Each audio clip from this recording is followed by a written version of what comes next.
Selamat pagi buat peserta didik kami semua, kelas 11 IPA, semoga dalam keadaan sehat. Sebelum kita memulai pembelajaran, kami berdoa terlebih dahulu, kemudian kita akan memulai pembelajaran.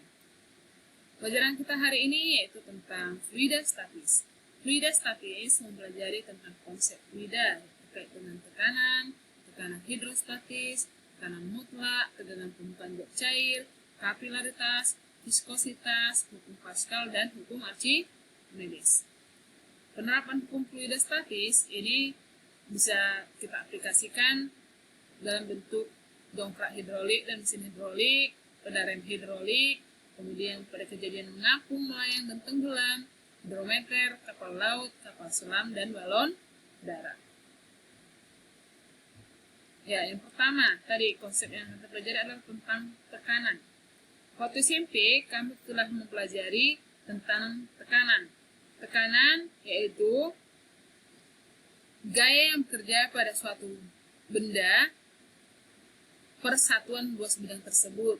Contohnya seperti misalkan di tanah liat kami menggunakan sepatu, maka tekanan yang diberikan sepatu kepada tanah tersebut terkait dengan berapa berat atau beban atau gaya yang diberikan oleh sepatu terhadap tanah dibagi luas penampangnya.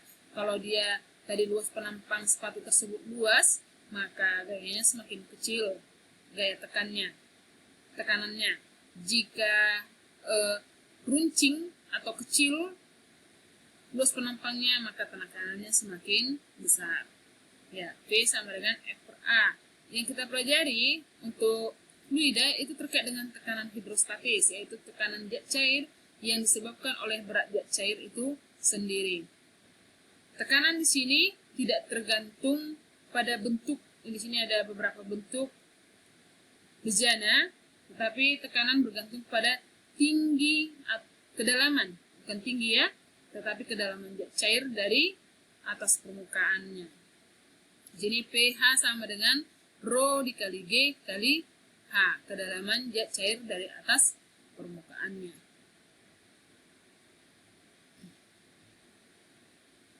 Ya, tekanan hidrostatis pada bejana yang diberi fluida. Ini misalnya pada gelas dimasukkan air dan minyak, maka di sini ada ketinggian minyak, ada ketinggian air. Maka untuk mencari tekanan hidrostatis gabungannya yaitu jumlah tekanan hidrostatis minyak ditambah tekanan hidrostatis air. Pada pipa U berlaku P1 sama dengan P2.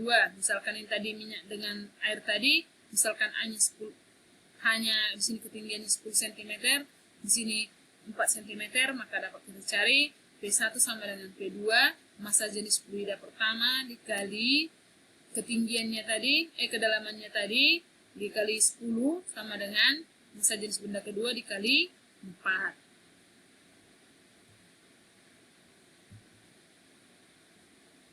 Berikutnya tekanan mutlak. Tekanan mutlak dalam fluida merupakan jumlah tekanan atmosfer dengan tekanan hidrostatis. Dapat kita cari bahwa tekanan mutlak sama dengan tekanan atmosfer dikurang tekanan terukur. Maka tekanan hidrostatis merupakan tekanan terukur, P sama dengan tekanan atmosfer ditambah Rho kali G kali H. Tegangan permukaan zat cair. Apa itu tegangan permukaan zat cair? Tegangan permukaan zat cair yaitu misalkan nyamuk, kenapa dia bisa berada di atas air? Itu karena adanya tegangan permukaan. Maka dapat kita cari tegangan permukaan sama dengan F per L. Ini terjadi tegangan permukaan karena adanya gaya kohesi di permukaan zat cair, sehingga permukaan zat cair cenderung mengerut dan membentuk luas permukaan kecil. Surfaktan, surface active agents, adalah zat yang dapat mengaktifkan permukaan karena cenderung untuk terkonsentrasi pada permukaan atau permuka. Sabun merupakan salah satu contoh dari surfaktan. Ya, untuk mencari tegangan permukaan sabun, di sini dapat dicari dengan gaya berat tadi W per 2L. Di sini adalah panjang lapisannya pada tabung tadi. Ini perhatikan di sini ya. Kemudian yang ke-8 adalah kapilaritas. Kapilaritas adalah peristiwa naik turunnya zat cair dalam pipa kapiler atau pipa sempit. Kapilaritas dipengaruhi oleh gaya kohesi dan adhesi antara zat cair dengan dinding kapiler. Kohesi adalah gaya tarik-menarik antara partikel yang sejenis. Adhesi adalah gaya tarik-menarik antara partikel yang berbeda jenis. Dapat kita cari H, kenaikan atau penurunan fluida sama dengan 2 kali tegangan permukaan kali kosinus theta per massa jenis kali G kali R. Sehingga H adalah kenaikan atau penurunan fluida, gamma adalah tegangan permukaan, theta sudut kontak, rho massa jenis, G penurunan kecepatan gravitasi, R jari kapiler. Viskositas. Ini misalkan sebuah kelereng kita masukkan ke dalam fluida. Fluida ini bisa minyak, bisa air. Gerakan pada lapisan fluida akan menimbulkan gesekan yang disebut dengan viskositas fluida. Makin besar viskositas fluida, makin sulit benda bergerak dalam fluida tersebut. Dapat kita cari Fs sama dengan 6 kali koefisien viskositas dikali P kali R dikali V. V di sini adalah kecepatan bola. Kecepatan bola akan bertambah karena percepatan gravitasi bumi. Akibatnya, bola mencapai kecepatan terbesar yang tetap dinamakan kecepatan terminal. Kecepatan terminal bola dapat kita cari 2R kuadrat dikali G per 9 kali koefisien viskositas dikali massa jenis fluida bola dikurang massa jenis fluida.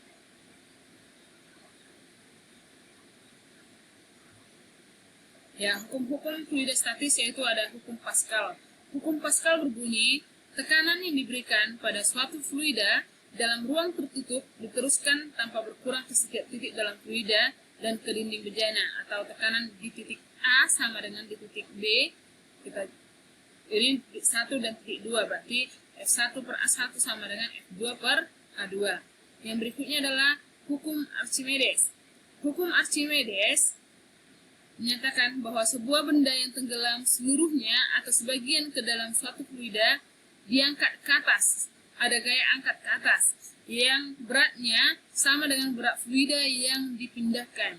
Atau dapat secara matematis dituliskan Fa sama dengan rho fluida kali G kali V fluida. Fa sama dengan berat benda di udara dikurang berat benda di dalam zat cair. Nah, ini ada contoh soalnya, misalkan bola ini kita masukkan ke dalam zat cair, bendanya akan mengapung.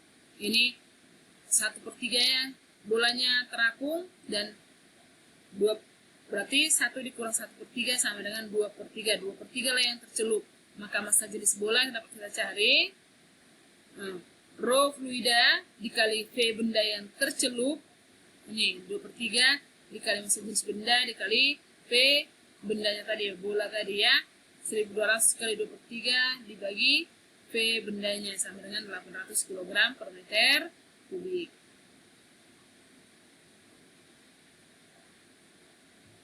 Ya, penerapan hukum Pascal, tadi hukum Pascal adalah tekanan zat cair di setiap titik dalam ruang tertutup itu adalah sama. Itu dapat kita lihat pada pompa hidrolik, kemudian pada mesin hidrolik mengangkat mobil di tempat kunci mobil, kemudian dongkrak hidrolik, kemudian pada rem hidrolik.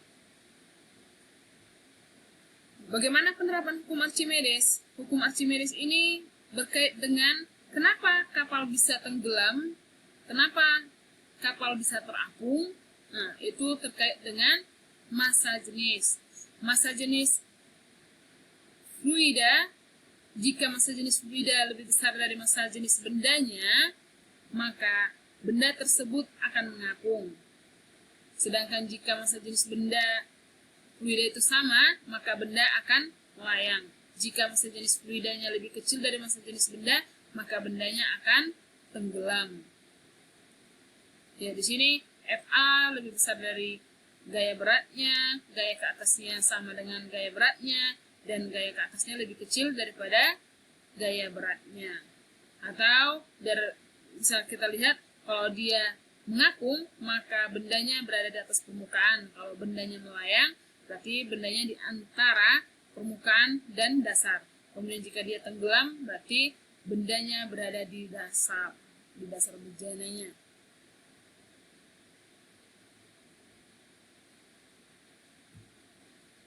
Ya, penerapan hukum Archimedes dapat kita perhatikan pada hidrometer, pada kapal laut, kemudian pada kapal selam, juga pada balon udara.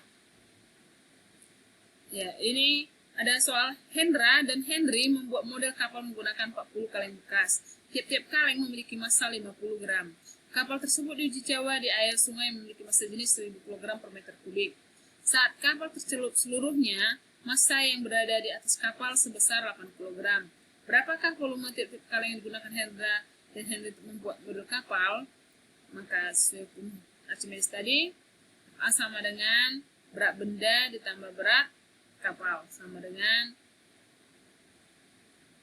Rho A kali V kapal dikali G sama dengan M dikali G ditambah massa kapal tambah G, sama dengan N V kaleng sama dengan M tambah M kapal per massa jenis cair tadi, sama dengan 8 kg ditambah 40 kali 0,05 kg per 40 kali 1000 sama dengan 10 per 40.000 sama dengan 0,00025 sama dengan 250 ml. Ya, demikian pelajaran kita hari ini. Semoga dapat dipahami. Sekian dan terima kasih.